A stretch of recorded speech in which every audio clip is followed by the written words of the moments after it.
अमन की बहन ने अमन से कहा, भैया पहले वाली हंसी में जो प्यार था ना, वो अब इस हंसी में नहीं दिखाई देता है। ये झूठी हंसी तो बस ऐसी लगती है जैसे आप अपने दर्द पर पर्दा डालकर झूठी मुस्कान अपने चेहरे पर बिखेर कर घूमते हैं। ये सब क्यों भैया? मैं जानती हूँ मैं आपसे छोटी हूँ, मुझे आपसे ये सब कहने का हक नहीं है, पर भैया अभी भी आपके पास मौका है। आप सही और गलत पहचानिए। कई बार आंखों देखी चीज सही नहीं होती, कई बार जो सच होता है वो हमें दिखता नहीं है। मैं ये नहीं कहती कि आयशा गलत है और ना ही मैं ये कहती हूँ कि आप गलत है। बस मैं इतना कह रही हूँ कि शादी जिंदगी का एक ऐसा फैसला होता है जिससे पीछे हट पाना बहुत मुश्किल होता है।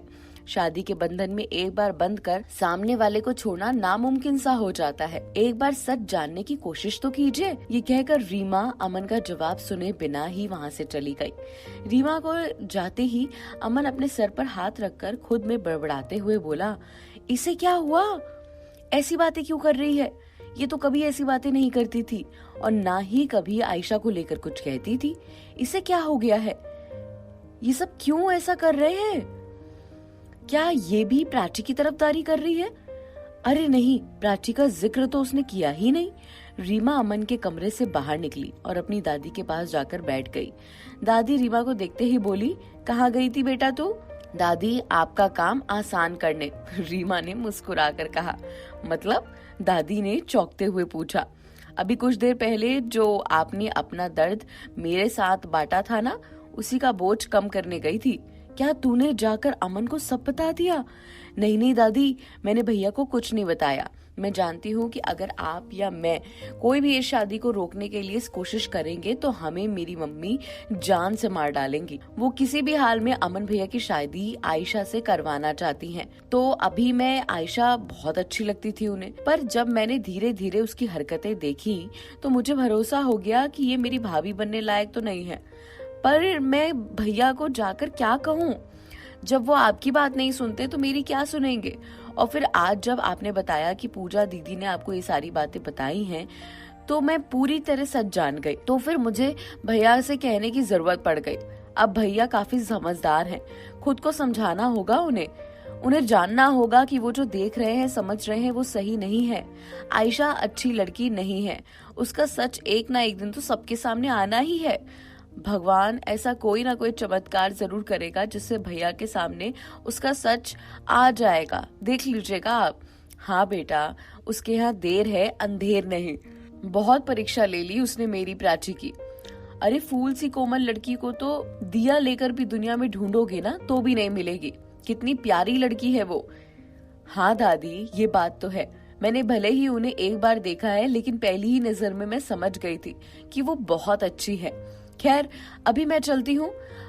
अगर माँ या बड़ी माँ से कोई यहाँ आपके पास मुझे देख लेगा, ताने मार मार कर मुझे जिंदा ही मार डाले। ये कहकर रीमा बाहर चली गई। शाम को जब युग प्राची से मिलने निखिल के घर गया तो गेट पर नॉक किया। मधु ने दरवाजा खोला। मधु बहुत परेशान नजर आ रही थी।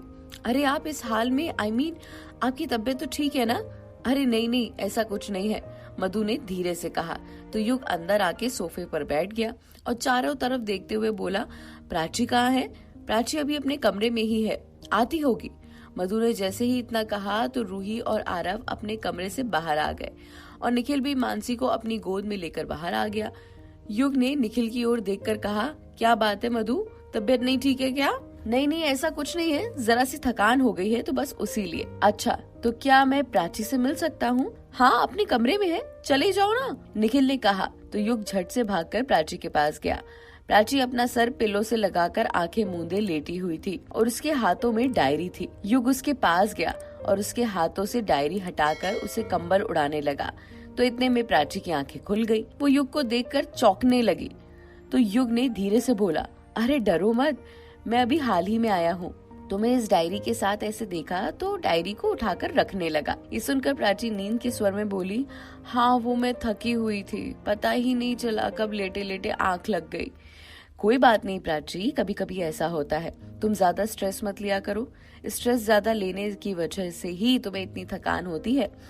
अच्छा, तुम्हारे लिए गुड न्यूज है। ये सुनकर प्राची चौंक कर बोली, क्या हुआ? तुम्हें पता है अमन की कंपनी को 100 करोड़ का लॉस हुआ है। युग ने जैसे ही ये बात कही तो प्राची झट से अपने बेड से उतरकर युग को घूरते हुए बोली, तुम इसे गुड न्यूज कह रहे हो? ये कम ऑन युग, भले ही अमन से हम पर्सनल लाइफ में नफरत करते हो, पर प्रोफेशनल लाइफ में तो ये एक बहुत बड़ा सदमा होता है। तुम समझ सकते हो ना, हमारे शोरूम भी जब छोटे छोटे लॉस से गुजरता है तो मैं कितना घबरा जाती हूँ, मुझे कितनी परेशानी हो जाती है, मुझे कितनी टेंशन हो जाती है। तुम इस समय अमन की हालत को भी समझ रहे हो, तो ऐसे गुड न्यूज तो मत बोलो। सॉरी, मैंने ध्यान नहीं दिया, वो मेरा इंटेंशन वो नहीं था। मेरे कहने का मतलब यही था कि अमन जैसे तुम्हारे साथ भी बिहेव करता है ना, बस इस वजह से मुझे गुस्सा आता है। ये सुनकर प्राची युग को रोकते हुए बोली, ये मैटर नहीं करता कि वो मेरे संग कैसे बिहेव करता है, क्या नहीं करता है। हमारा एक पर्सनल मैटर है, लेकिन प्रोफेशनल और पर्सनल को मिलाकर हम अपनी उथल पुथल जिंदगी नहीं बचा सकते, प्राची ने युग से कहा। तो युग ये सब सुनकर चुप रहा। अब आगे क्या होगा? युग जब प्राची से मिलने आया है तो 2 बातें और होंगी, 2 बातें होंगी तो 4 बातें बनेंगी। सारी बातें आपको धीरे धीरे पता चलेंगी, कहीं जाइएगा नहीं। ये एपिसोड कैसा लगा कमेंट करके जरूर बताइएगा।